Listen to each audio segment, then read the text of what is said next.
चाहे जितने वेद पढ़ लो, चाहे जितने शास्त्र पढ़ लो, चाहे जितने गा गा कर के सुना दो, साफ साफ आदिगुरु शंकराचार्य ने कहा है, वाक बैखरी शब्द झरी शास्त्र व्याख्यान कौशलम विद्वसा विद्वसम आनंद भुक्तय नत मुक्तय।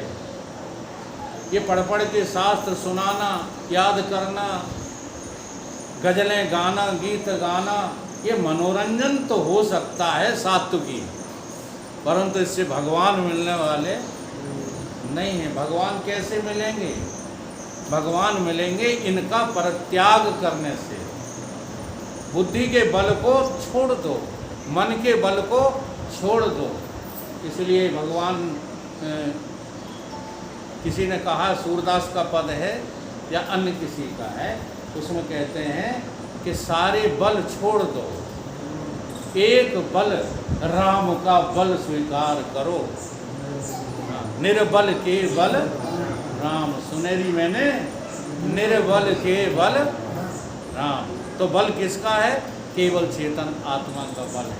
ये पाप के सारे पर्दे हमारा शरीर ही है, और कोई पाप आप नहीं है।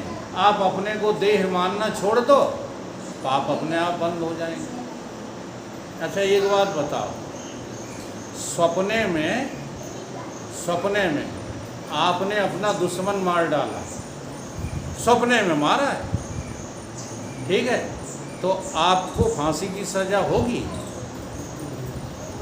क्यों नहीं होगी? है सपने में, ठीक है। तो सपने में क्या था? ये देह आपके पास थी ही नहीं,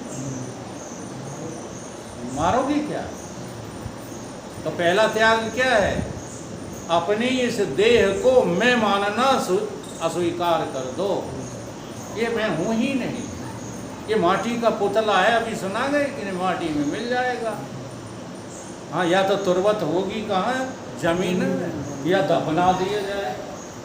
ये दो ही काम हैं इसके। अच्छा एक काम करो, हम जरा उल्टी सीधी साधना बताने आए हैं आप लोगों को। हाँ, अब पुतन का है कर ले, हम ब्याह ही नहीं भाव, ये अभी से हमें मारन लगे। रोजाना साधना किया करो अपनी इस देह को मारने की। यमराज मारेंगे तब मारते रहेंगे। तुम ध्यान पर बैठ करके रोजाना इसको लिटा दिया करो, और अपने घर वालों के द्वारा इसमें आग लगवा दिया करो। जल रहा है, मेरा ही शरीर मेरे सामने जल रहा है और मैं मुस्कुरा रहा हूँ। देखो कितना आनंद आता है। जी हाँ, धीरे धीरे आप इस अभ्यास में आ जाएंगे। फिर इस देह का मान सम्मान अपमान कहीं आपको सताएगा नहीं। हमारे तो जाने कितने अपमान होते हैं, हम कभी किसी को बताते ही नहीं। सच्ची बता रहे हैं, कभी आजमा के देख लेना। हाँ, सत्य की बात पर लड़ तो जाते हैं हम, लेकिन अपमान कभी स्वीकार नहीं करते, सम्मान कभी स्वीकार नहीं करते। चाहे लाखों मालाएं तुम हमें पहना दो, सच्चे संतों की पहचान है, उन्हें कोई फर्क नहीं पड़ता। चाहे हजारों आदमी पैर छू जाएं, उन्हें कोई फर्क नहीं पड़ता।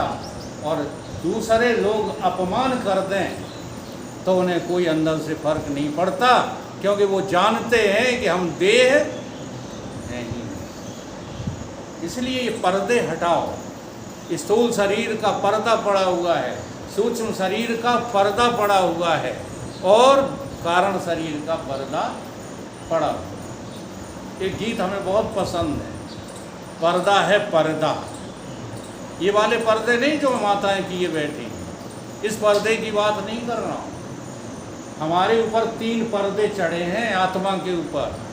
पर्दा है पर्दा, पर्दे के पीछे पर्दा नसी है।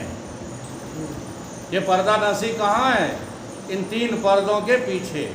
और पर्दा नसी को बेपर्दा न कर दूं तो अकबर मेरा नाम। अकबर, मेरी कभी कबर नहीं खुदेगी। मैं बिना कबर के हूँ, बिना पर्दे के हूँ। तो बस ये पर्दे ही मुझे परेशान कर रहे हैं। इसलिए थोड़ा सा ख्याल करो और भगवान को देखो, बुलाओ, उनसे जो है प्रेम करो। इसलिए इसमें कहा गया है कि जो प्रेम नहीं करते, हाँ, श्रोता वक्ता ज्ञान निध कथा राम की गुण, और जो भगवान से प्रेम नहीं करते, प्रीति नहीं करते, तो उनको ये ज्ञान कभी प्राप्त नहीं हो पाएगा। इसलिए झूठ न बोलो। क्या तुम उन भक्तों की तरह भगवान से प्यार करना सीख गए? वो कहीं जाना नहीं है प्यार करने के लिए। अंतर्मुख होकर के देखो, तुम्हारा कृष्ण तुम्हारे भीतर में है। लेकिन तुम कहते हो हमने देखा ही नहीं। देखा क्यों नहीं है? क्योंकि वो वाला भाव तुम बनाते ही नहीं। क्यों ये कहते हो घनश्याम? अब राम कह लो चाहे घनश्याम, हमें दो नहीं दिखाई देते, इसलिए हम बोलते समय भूल जाते हैं कि हम राम कह रहे हैं कि कृष्ण कह रहे हैं। क्यों ये कहते हो घनश्याम आते नहीं? दोहराओ।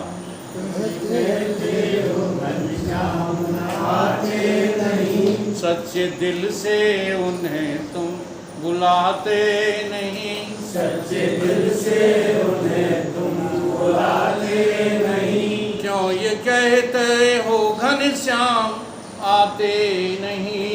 क्यों ये कहते हो घनश्याम आते नहीं। सच्चे दिल से उन्हें तुम बुलाते नहीं। सच्चे दिल से उन्हें तुम बुलाते नहीं। क्यों ये कहते हो भोग लगाते नहीं? क्यों ये कहते हो भोग लगाते नहीं। भीलनी भाव से तुम खिलाते नहीं। भीलनी भाव से तुम खिलाते नहीं। अच्छा, क्या भाव था उसका? भीलनी का भाव क्या था? जरा देखो। हमें राम दिखते हैं हजारों साल पहले, और सारी कथाएं उसी तरह से आचार्यों ने समझा दी हैं, इसलिए हम वो भाव नहीं बना पाते। नहीं, मेरा भगवान, मेरा राम मेरे भीतर विद्यमान नहीं है। जैसे कोई भोग लगाने के लिए कहे, एक महात्मा जी थे, साध्वी थी, उनका नाम था आनंद मूर्ति माँ। वृंदावन के परम पूजनीय संत स्वामी अखंडानंद जी की शिष्या थी आनंद मूर्ति माँ। खत्म हो गए अब का शरीर धरा उनका, पुरानी बात है ये वाली, इसीलिए तो वो कंफ्यूजन में पड़ जाते। अभी जो वो है आनंद मूर्ति, वो दूसरी है। तो क्या हुआ कि उनके भक्तों ने कहा कि बिहारी जी पे आप जा रहे हो गुरुदेव, हमारा एक पेड़े का जो है डिब्बा है 1 किलो का, बिहारी जी पे चढ़ा के और वहाँ प्रसाद वितरण कर देना। गुरु महाराज ने, उन्हीं ने, साध्वी ने अपने भक्त के सामने उसमें से एक पेड़ा निकाला और खा गई। अब वो बड़ी जोर नाराज गुरुदेव के ऊपर। शिष्य था फिर भी नाराज हो रहा। चाहे जितनी आस्था करो, हाँ बहुत सच्ची बात बता रहा हूँ, आप लोग हमसे चाहे जितनी आस्था करो, लेकिन आपका एक भी दोष मैंने तुम्हारे सामने रख दिया, भाई दिनों से दुश्मनी मान जाओ।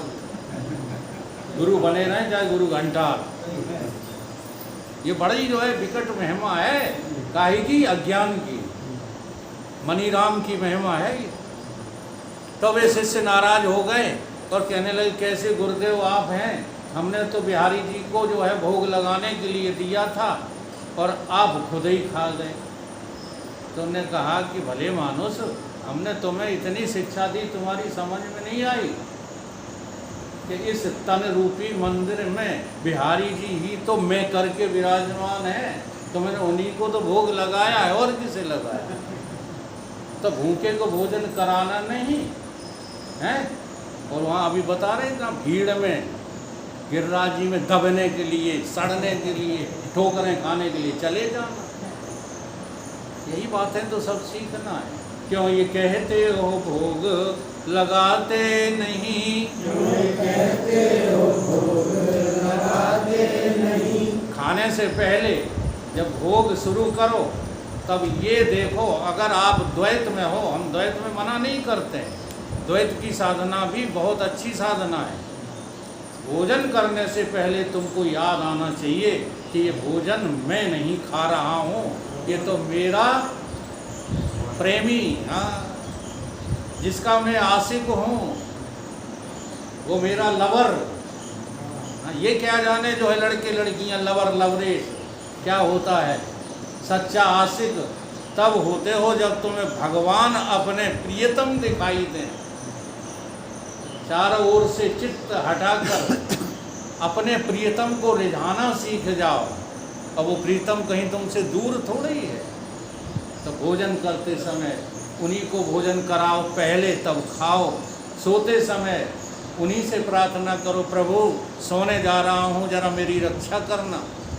उन्हें सुलाओ मत। माताएं जरा उल्टे ही काम करने लगी। हाँ, गोपाल लड्डू बनाए लाए, बैठा लाए, अब उन्हें सुबाए गए। हाँ, अब सवेरे जो है भूल गई जगाए हो, जगाए नहीं। वो नहाए धोए के और नाश्ता वास्ता कर लिया, अब माथा ठोक रहे, हाँ यार जगा नहीं पाए। जो सारी दुनिया को जगाता है, जो सारी दुनिया को सुलाता है, उसे तुम जगाओगे, सुलाओगे, लेकिन कुछ सीखना ही नहीं चाहता कोई। क्यों? क्योंकि तुम्हारी बुद्धि को साकार में अटका दिया है, और साकार 3 कालों में है नहीं। साकार एक बहुत बड़ा भ्रम है। ये जगत है ना, ये बहुत बड़ा भ्रम है। इसलिए गुरुदेव ने ये भी कहा है, जगत रहियो गुरु कर गए इशारा। हाँ, हम सो रहे हैं कि जग रहे हैं? या निशा सर्वभूतानां तस्याम जागृति संयमी, यस्याम जागृति भूतानि सा निशा पश्यते मुनि। केवल परमात्मा को पा जाने वाले या परमात्मा को समझ जाने वाले भक्त ही जाग रहे हैं, बाकी तो सब सो रहे हैं। ठीक है, समझ रहे बात को कि नहीं? इसलिए क्यों ये कहते हो भोग लगाते नहीं, क्यों ये कहते हो भोग लगाते नहीं। शिवरी की तरह तुम खिलाते नहीं, भीलनी भाव से तुम खिलाते नहीं,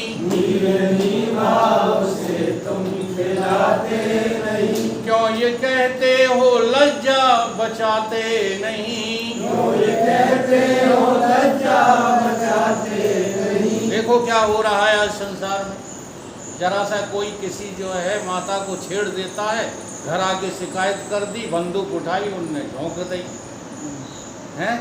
और द्रौपदी किसको बुला रही है? ये कथा इसलिए नहीं बनाई गई है कि वो कमज़ोर थे, कमज़ोर कोई नहीं थे। भीम कमज़ोर होते तो दुर्योधन को कैसे मार देते हैं? अर्जुन कमज़ोर होता तो कर्ण आदि को कैसे उड़ा दिया? कमज़ोर कोई नहीं थे। बल्कि वहाँ ये सिखाया जा रहा है कि भाइयों का बल, पति का बल, पिता का बल कोई बल नहीं होता राम के बल के सामने। ये सिखाया जा रहा है। इसलिए किस पे भरोसा करो? अच्छा, हर आदमी यदि ऐसा कर ले, बताओ लड़ाइयाँ कहीं हो? सारी लड़ाइयाँ इसी बात की, हम तुम्हारे बल पे थे, तुमने हमें धोखा दे दिया। दे दिया तो दे दिया, हमारा राम तो हमें धोखा नहीं दे रहा है। भरोसा नहीं है। क्यों ये कहते हो लज्जा बचाते नहीं, क्यों ये कहते हो लज्जा बचाते नहीं। द्रौपदी की तरह तुम बुलाते नहीं, द्रौपदी की तरह तुम बुलाते नहीं। क्यों ये कहते हो घनश्याम आते नहीं, क्यों ये कहते हो घनश्याम आते नहीं। सच्चे दिल से उन्हें तुम बुलाते नहीं, सच्चे दिल से उन्हें तुम बुलाते नहीं। क्यों ये कहते हो गीता सुनाते नहीं, क्यों ये कहते हो गीता सुनाते नहीं। पार्थ सी धारणा तुम दिखाते नहीं, पार्थ सी धारणा तुम दिखाते दिखाते नहीं। क्या पार्थ की धारणा थी? पार्थ ने गीता को अध्याय 10 तक सुना ही नहीं। बड़ी ताज्जुब वाली बात है ये गहराइयाँ तब पता लगती जब संतों का साथ करो। अध्याय 10 तक तो बहस करता रहा है, प्रश्न पर प्रश्न करता रहा, सुन रहा है? नहीं सुन रहा है। अध्याय 10 में जब भगवान ने दिखाया कि हम ही सब कुछ हैं, बाकी और कहीं कुछ नहीं है, जब ये विराट दिखा दिया तब हा खाने लगा और क्या कहने लगा कि अब तुम जो है तुम नीम को बबूल कहोगे तो हम फिर बबूल ही कहेंगे। ये शब्द हैं उसके। कहता है भगवान अब तुम जो कुछ कहोगे वो मुझे स्वीकार है। ये धारणा जब तक सद्गुरु के प्रति नहीं है तब तक इन ग्रंथों को हम सुन नहीं पाएंगे।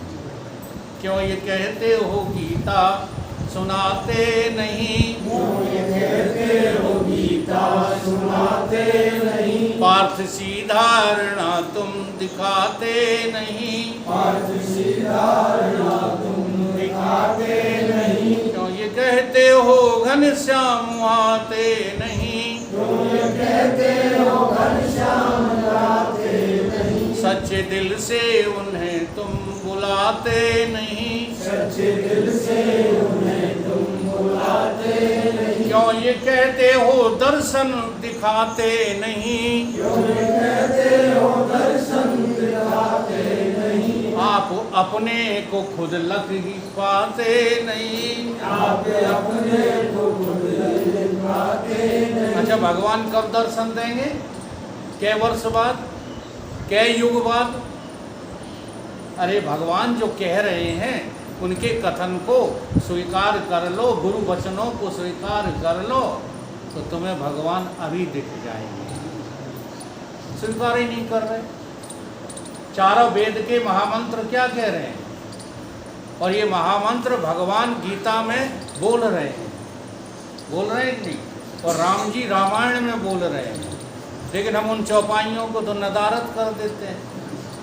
राम जी की बात को कभी सुनते ही नहीं। राम जी ने कहा है इसी रामचरितमानस में कि कहाँ तुम राम को ढूंढते हो, जिस राम को तुम ढूंढते वो तुम खुद हो।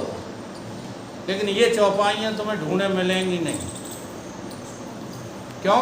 क्योंकि गोस्वामी जी ने बड़ी चतुराई से उन चौपाइयों को लिखा है कि हम लोग उसका अर्थ ही नहीं लगा पाते।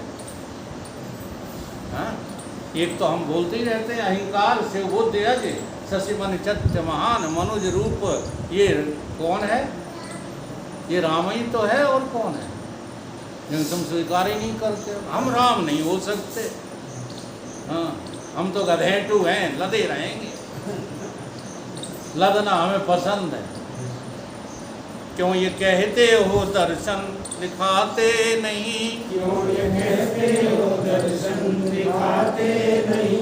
आप अपने को खुद लख ही पाते नहीं, आप अपने को खुद लगे पाते नहीं। क्यों ये कहते हो देह बनाते नहीं, क्यों ये कहते हो देह बनाते नहीं। बहुत लोग परेशान हैं, कहते अब तो अवतार हो जाना चाहिए, अब तो बड़े बड़े दुष्कर्म होने लगे हैं, अब तो इन दुराचारियों से बचाने वाला कोई नहीं है, तो ये अवतार क्यों नहीं हो रहा है? क्यों ये कहते हो देह बनाते नहीं, क्यों ये कहते हो देह बनाते नहीं। बिंदु की तरह तुम अश्रु गिराते नहीं, बिंदु की तरह अश्रु गिराते नहीं। बिंदु की तरह अश्रु गिराते नहीं। बिंदु की तरह अश्रु गिराते नहीं। कभी रोए हो भगवान के लिए? हैं? हम रोए हैं भगवान के लिए, सच बता रहे हैं। और जब रोए हैं तभी मेरा काम बनेगा। ये बहुत पुरानी घटना है, हम नाम नहीं लेंगे किसी का। मुझे किसी ने लेटर भेजा था कि हरि बाबा नाम का डाकू था, शायद किसी को याद था। हरि बाबा का दस्तखत था उस लेटर पर, और उसमें लिखा था पत्र में कि वकील साहब कल सुबह तुमको गोली मार दूंगा, केवल सुबह तक क्या जीवन है तुम्हारे पास, बस, नहीं तो दादागिरी छोड़ दो। अब पता नहीं मैं क्या दादागिरी करता था, वो सारी घटनाएं आपको नहीं बताऊंगा। तो उस रात हम किसी को हमने नहीं बताया, किसी को नहीं जुहारा, किसी ताकत का इस्तेमाल नहीं किया। मैंने कहा, हे प्रभु, जिनका मैं शिष्य हूँ, जो मेरे इष्ट हैं, मैंने कहा अब तो जो है ये जान, ये प्राण, ये सब सर्वस्व तुम्हारे हाथ में है। सारी रात रोता रहा। तो जब इतना हृदय से रोया तो हृदय में जो है पवित्रता आई और गुरुदेव सामने प्रकट होकर कहते हैं, मैंने तो सिखाया है कि तू अजर अमर अविनाशी है और तू मरने के डर से रोता है। उस दिन मुझे आत्मबोध हुआ कि वास्तव में अमृत तत्व में ही हूँ, कोई और नहीं है। तो रोना पड़ेगा किसके लिए? भगवान के लिए, घर वालों के लिए नहीं। हाँ, खेती की नुकसान हो जाए उसके लिए नहीं, फसल के लिए नहीं, यहाँ तक कि शरीर के लिए भी नहीं, केवल भगवान के लिए। तो क्यों ये कहते हो देह बनाते नहीं, क्यों ये कहते हो देह बनाते नहीं, बिंदु से अश्रु तुम आँखों से गिराते नहीं, बिंदु से गिराते नहीं, क्यों ये कहते हो घनश्याम आते नहीं, क्यों ये कहते हो घनश्याम आते नहीं, सच्चे दिल से उन्हें तुम बुलाते नहीं। सच्चे दिल से उन्हें तुम बुलाते नहीं। तो ये सच्चा ज्ञान शिव जी ने जो है काकभूषुंड जी को दिया, काकभूषुंड जी ने याज्ञवल्क्य जी को दिया, याज्ञवल्क्य जी ने ये सच्चा ज्ञान भरद्वाज को दिया और भरद्वाज मुनि ने ये सच्चा ज्ञान सारे संसार को दिया। तुलसीदास जी ने यही ज्ञान, और देखो गीता में यही तारतम्य है, सबसे पहले ये ज्ञान मैंने सूर्य को दिया, सूर्य ने इच्छाकू को ये ज्ञान चलते चलते चलते चलते अब लुप्त सा हो गया था, वही मैं तुझे दे रहा हूँ और तू भी इस ज्ञान का जो है प्रसार करना।